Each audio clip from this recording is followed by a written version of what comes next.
investor kerjasama sama Pemprov. Iya.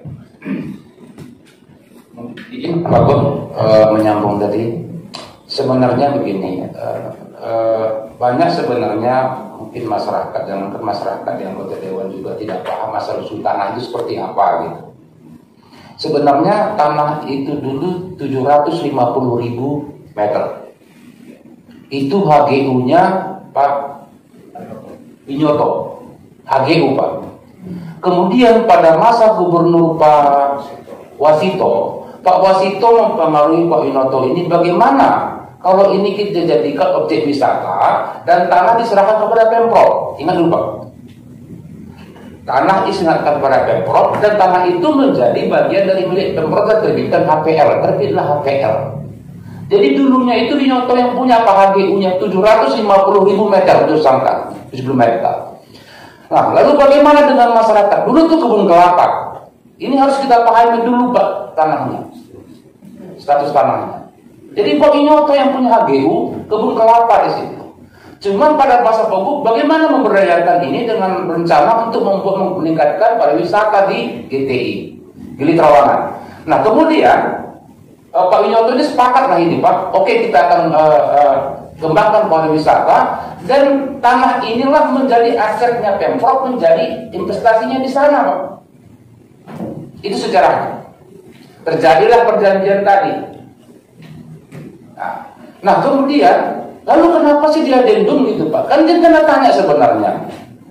Saya ingin jelaskan kepada kita semua berdasarkan fakta yang ada. Kontrak yang dibuat dahulu itu tidak memenuhi standar kontrak yang harusnya ada.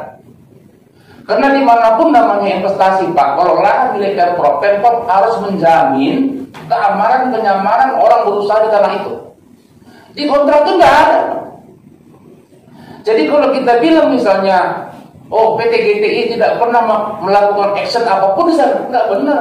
Mereka sudah kerja dan supaya masyarakat yang ada di sana itu tidak mengganggu, diserahkanlah 10 hektar, 100.000 meter, 100.000 meter bulu sangkar diserahkan kepada masyarakat dan mereka pindah ke sana semua dengan ganti rugi lagi oleh PT GTI.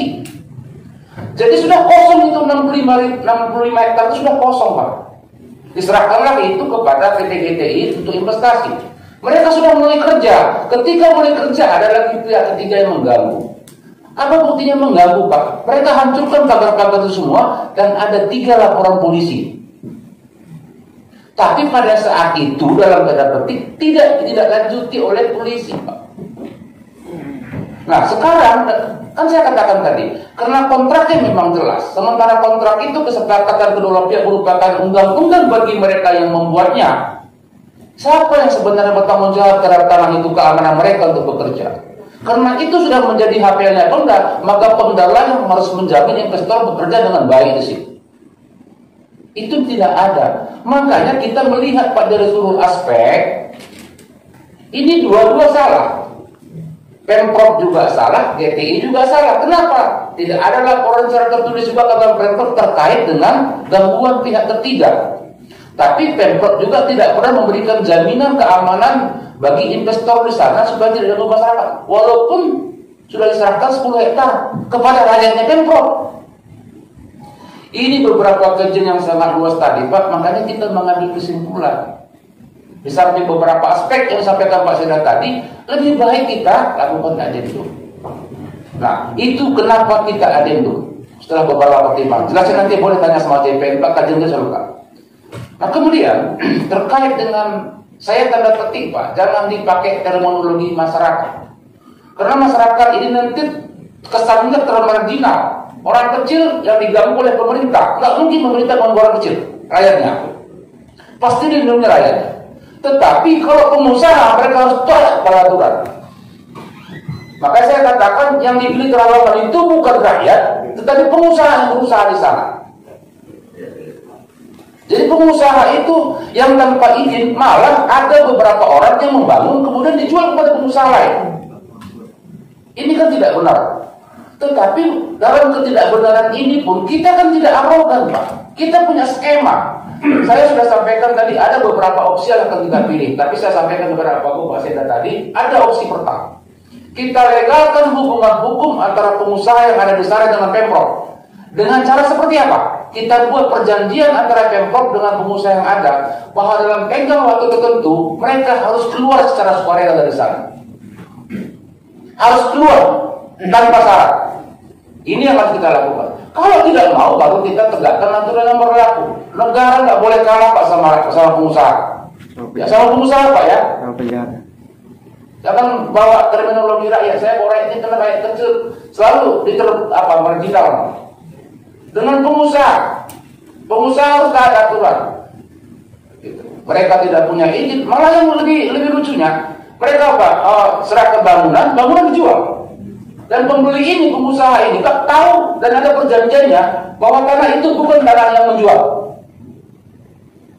Lalu mau kemana lagi negara kita ini? Pemprov ini kalau tidak kita pertahankan tanah kita.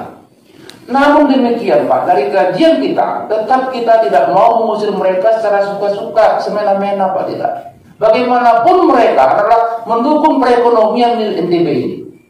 Kita bina mereka. Nanti mungkin sekian tahun, baru mereka harus keluar dengan sukarela. Nah, kita harapkan dengan sekian tahun ini, nanti mereka akan dapat tempat yang baru, atau mungkin Pemprov dapat carikan tempat usaha yang baru. Dengan modifikasi. Tentu harapannya seperti itu. Karena bagaimanapun namanya Pak Gubernur tidak akan mau menindas atau apalagi mengusir pengusaha yang berpotensi memberikan pendapatan kepada daerah, terlebih-lebih menampung tenaga kerja. Tidak mungkin Pak. Jadi sedemikianlah kajian kita Pak, teman-teman sekalian. Kenapa saya juga sependapat untuk ini diadendum, melihat historisnya tadi dan dampaknya ke depan kalau kita putus. Tidak akan optimal aset itu kalau kita putus kontrak sekarang, apalagi berlarut-larut. Dan kalau berpekara, belum tentu juga kita menang. Kenapa? Karena tadi kontrak itu nggak jelas isinya. Padahal menurut hukum siapa yang menyerahkan itu dia bertanggung jawab terhadap gangguan dari pihak ketiga. Nah, Pemprov tidak bertanggung jawab di situ. Itu yang harus beberapa hal yang harus dipertimbangkan. Rekan-rekan sekalian, mungkin itu yang bisa saya tambahkan, mudah-mudahan bisa memperjelas. Demikian, terima kasih Pak. Oke. Terima kasih Pak Kajati. Nanti mungkin kalau teman-teman ada hal yang teknis lebih ini, timnya udah lengkap untuk lebih komprehensif ya. Tapi tim ini tetap akan bekerja. Mudah-mudahan kalau sudah komprehensif nanti lengkap. Bahkan saya usulkan juga teman-teman DPR bisa diajak bicara juga, bahwa paling gampang tuh zaman sekarang tuh terus terang ceritakan apa adanya secara detail sehingga mereka bisa mengerti. Kecuali kalau kita punya agenda terselubung mungkin baru takut-takut. Saya kira begitu teman-teman wartawan. Kalau masih ada pertanyaan nanti ini 4 orang pendekar ini siap untuk menjawab teman-teman. Terima kasih. Assalamualaikum warahmatullahi wabarakatuh. Waalaikumsalam warahmatullahi wabarakatuh.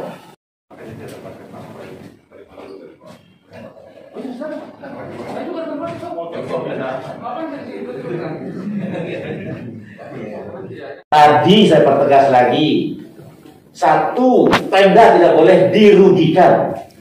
Yang kedua, investor kita hargai, masyarakat yang di sana juga akan kita perhatikan. Apa detail dari penuangan 3 ini? Kami ini masih bekerja. Kami bekerja lagi. Kami intens berkomunikasi dengan PT GTI. Kemudian tadi ada pertanyaan, mana wajah GTI itu? Ini yang saya sedang upayakan, dan minggu depan harus kita tanda tangan ulang pokok-pokok kesepakatan, termasuk komitmen dia untuk segera berinvestasi apa. Nah, ini semua sedang berproses. Mungkin Pak Asgatul bisa memberikan tambahan penjelasan. Saya rasa sudah cukup jelas yang disampaikan oleh tadi Pak Sekda mulai Nur dan Pak Kajati. Itu yang penting kita lihat ternyata proses ke depan ini kita tidak buat janji-janji, akan berjalan terus. Kita sudah buat timeline sendiri, tahapan-tahapan yang selama ini mungkin cuma karena kontrak yang terjadi dulu tidak memenuhi standar kontrak, makanya kita buat adendum, ditambah sedikit tadi. Adendum ini menyesuaikan dengan peraturan yang terakhir. Kan Perkom berubah terus, Permendagri berubah, jadi tidak ada aturan yang dilanggar di sini. Jadi juga pemasukan kepada daerah akan disesuaikan. Yang dulu sangat tidak memungkinkan. Nah, jadi banyak hal-hal lagi. Saya rasa penjelasannya itu saja, Pak Sekda. Satu lagi izin Pak Sekda, mungkin ada kajian dari Data Kami Kejati dan Pemprov, kira-kira dengan pengelolaan oleh GTI selama ini berapa potensi kerugian daerah yang menguap lah istilahnya, apakah itu adalah kerugian atau uang rupiah yang nggak masuk ke Pemda seharusnya, ya itu berapa jumlahnya? Sama termasuk Pertanyaannya tadi diluruskan, pengelolaan oleh GTI selama ini. GTI selama ini tidak mengelola. Ini salah pertanyaannya tadi. Yang mengelola adalah pengusaha ilegal. PT GTI tetap melaksanakan kewajibannya menyetorkan 22,5 juta itu sesuai dengan kesepakatan yang dulu. Kesepakatan yang dulu itu kita anggap tidak produktif secara ekonomi kekinian. Itulah materi-materi yang akan kita lakukan adendum. Jangan sampai Pemda mengalami kerugian. Nah itu dia artinya. Jadi GTI selama ini tidak mengelola. Yang mengelola adalah pengusaha-pengusaha ilegal. Pengusaha-pengusaha ilegal ada timeline-nya untuk dijelaskan, untuk mencari solusi-solusi terbaik. Dan pengusaha-pengusaha tersebut sudah juga ada kesepakatan, sadar betul bahwa permintaan mereka pun ingin berusaha secara legal. Bagaimana mereka ingin berusaha secara legal? Ruangnya itu kami persiapkan. Nah, di adendum itu nanti ada ruangnya. Penataan kita atur. Tapi apa detailnya? Saya katakan tadi, jangan tumpahkan semua pertanyaan itu untuk hari ini. Saya cicil tiap minggu, saya janji sekarang apa progres kami, saya akan berikan informasinya. Kalau kemarin saya irit karena semuanya sedang berproses. Nah sekarang kalau sudah jelas, kami ini akan kerja maraton. Untuk itu, untuk segera mungkin menjadi sesuatu yang produktif. Saya rasa itu ya untuk kesempatan hari ini, dan kita akan terus koordinasi lebih lanjut. Demikian. Bisa disebutkan nggak Pak Sekda salah satu poin adendumnya itu apa nih ke depan? Poin adendum tadi 22,5 juta bagi Pemda itu tidak rasional. Berapa rasanya Pak Sekda? Ada hitungannya nanti. Bisa disebutin nggak sekarang? Ya kita belum berhitung. Kira-kira tunggu hitungan kami, nanti ada rumusnya. Monggo Mas Chandra kalau memberikan penjelasan. Ya, makasih Pak Sekda. Jadi kaitannya dengan potensi penerimaan daerah, sekali lagi bahwa 22,5 juta itu per tahun sesuai dengan kontrak produksi adalah sebagaimana mendasar kepada Permendagri 3 tahun 86. Di dalam Permendagri 386 tentang penyertaan modal daerah kepada pihak ketiga itu tidak menggunakan rumus. Jadi tidak ada rumusnya.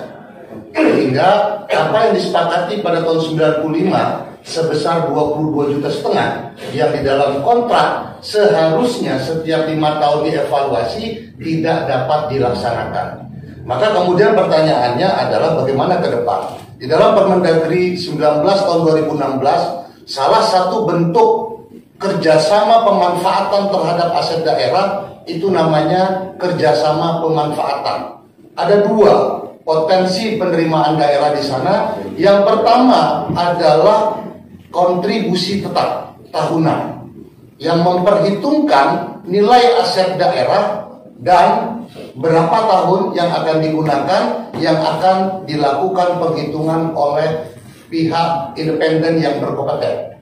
Yang kedua adalah pembagian keuntungan yang memperhatikan berapa nilai investasinya Pemda, dalam hal ini nilai asetnya, yang tentu saja akan kita hitung kembali karena DJKN yang menghitung itu adalah 2019, dan itu dalam rangka untuk kerjasama, dan itu senilai 750.000 meter persegi, bukan 650.000 yang merupakan objek perjanjian kerjasama produksi.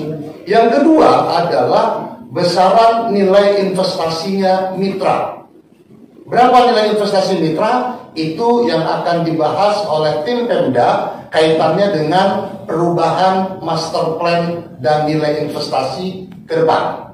Yang terakhir adalah di dalam ketentuan mengatakan resiko yang ditanggung dalam kaitannya dengan usaha tersebut. Ini semua yang akan melakukan penghitungan adalah pihak independen. Jadi yakin dan percaya apa yang disampaikan oleh Pak Sekda, 22,5 juta tersebut dan sudah disepakati oleh pihak mitra ini akan dievaluasi. Maka evaluasinya agar tidak ada peraturan yang dilanggar adalah Permendagri 19 tahun 2016 tentang pengelolaan barang milik daerah.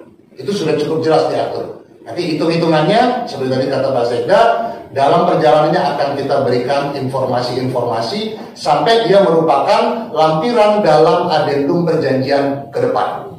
Itu mungkin Pak Sekda. Terima kasih. Baik, itu mudah-mudahan ada memberikan kejelasan. Yang jelas tahapan-tahapan yang akan dilakukan akan melibatkan para pihak, termasuk di dalam jadwal ini kita bersama-sama KPK. Nah, jadi tidak ada yang disembunyikan prosesnya dan lain sebagainya. Itu akan kami sampaikan pada kesempatan berikutnya. Saya rasa demikian rekan-rekan. Sekali lagi mitra kami jaksa pengacara negara bahwa SKK yang sudah diberikan akan kita tindak lanjuti sampai muaranya Gili Trawangan benar-benar tidak ada lagi permasalahan di kemudian hari. Dan kepada teman-teman media nanti kita update perkembangan kami. Salah satu yang terdekat adalah minggu depan insya Allah kami rencanakan untuk penandatanganan pokok-pokok kerjasama dengan PT GTI. Nah kalau sudah itu semua akan berproses. Dalam proses itu kan tadi ada rumus, ada ruang bersepakat atau tidak sepakat.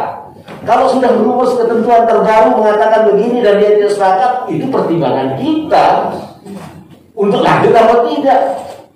Itu. Jadi mudah-mudahan semua kesepakatan segera terjadi. Agustus segala sesuatunya mungkin kado kemerdekaan semua sudah menjadi beres. Dan kita akan mengkaji semua dengan pejabat atau kelembagaan yang kompeten untuk itu. Tadi appraisal dan lain sebagainya kita gunakan. Rumus yang ada kita gunakan. Kalau dulu disebutkan tanpa rumus, sekarang harus ada kita berpedoman pada regulasi terbaru. Terima kasih, mohon maaf bila ada hal-hal izin sekali Pak Sekda, mungkin sekedar usulan aja terkait dengan perubahan pemasukannya tadi itu yang hanya 22 juta. Kalau tahun 95 itu dolar 2.300 Pak. Jadi saya usul aja ini tidak usah ditanggapin. Sekarang tinggal dikalikan aja 15.000 gitu Pak. Mungkin itu bisa menjadi gambaran. Baik, kami punya tim penasehat investasi yang di dalamnya ada dua domain keilmuan. Satu pakar hukum, yang kedua dokter ekonomi, dan itu menjadi mitra BPKAD di dalam menentukan besaran-besaran itu. Insya Allah semua akan kita pertimbangkan. Terima kasih sekali lagi Mas Datul, Mas Chandra dan teman-teman teman-teman media yang kami mendadak kontak dan alhamdulillah hadir semua. Bapak Kepala BPKAD dan Karu Hukum. Nah ini nanti secara internal kita harus segera membentuk tim. Nah, itu kejaksaan timnya sendiri kita bekerja bersama-sama. Pak Gubernur dan Pak Kajati minta ada limit waktu sebelum Agustus, mudah-mudahan kita sudah finalkan semua barang-barang ini. Terima kasih. Mohon maaf bila